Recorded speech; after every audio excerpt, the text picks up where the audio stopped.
Breaking news coming in, and this is regarding a MiG-21 fighter jet that has crashed in Kutch in Gujarat.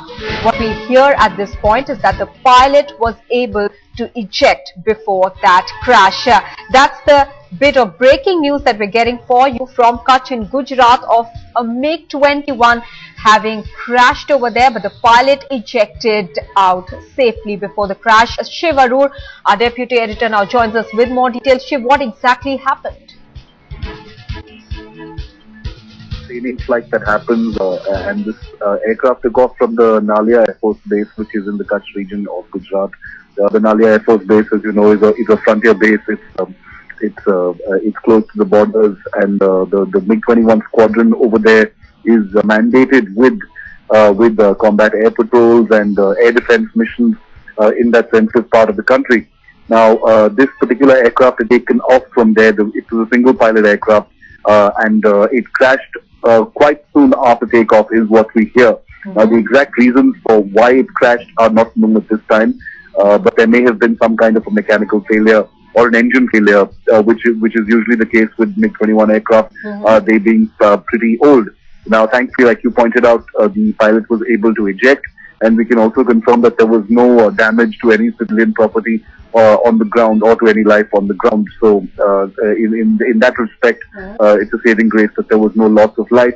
But it is a matter of concern because the MiG-21, some of them have been upgraded, some of them are going to continue in service. Right. And we understand that the unupgraded MiG-21s are going to continue in service till at least 2018.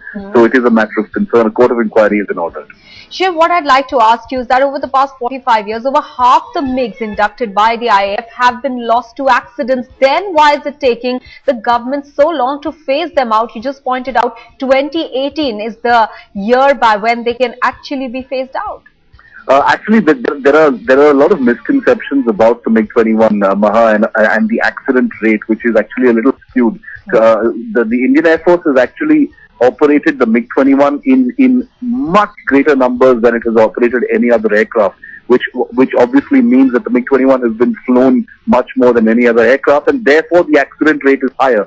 So to actually compare the accident rate of the MiG-21 with other aircraft is a little misleading, because this is an aircraft that has seen much more wear and tear, really, in that sense, than any other aircraft in Indian service. But be that as it may, it is an old aircraft. It has reached the end of its technical life with the Indian Air Force, and there can be no argument against phasing them out, which is why the Indian Air Force has judiciously upgraded some of them, with new systems, with new avionics and electronics to make them easier to fly. But at the end of the day, the MiG-21 is still an extremely difficult fighter jet to fly. It has the fastest. It has the fastest velocity landing of any aircraft, and therefore it's difficult for young pilots. But this particular accident happened in the air, so we'll have to wait to get details from our sources in Gujarat to find out what really happened. But there's no question, these are very old aircraft, and they need to be retired. Shiv, also, once MiG-21s are phased out, let me take this opportunity to ask you that question. What are they likely to be replaced with?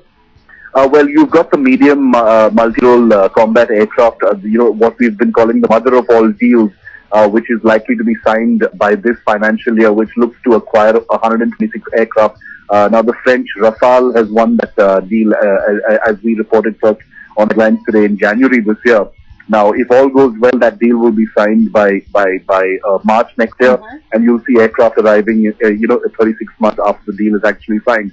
Apart from that, we've also got the light combat aircraft, which is the hugely delayed Indian fighter program, which hopes to start delivering aircraft to the Indian Air Force by sometime around 2013. So those are the two aircraft that will replace the MiG-21. Shiv Arur, many thanks for joining us with all those details. So another MiG-21 that crashed in Kutch. A court of inquiry has been ordered. The pilot, fortunately, ejected out safely. Shiv Arur reporting there on that incident.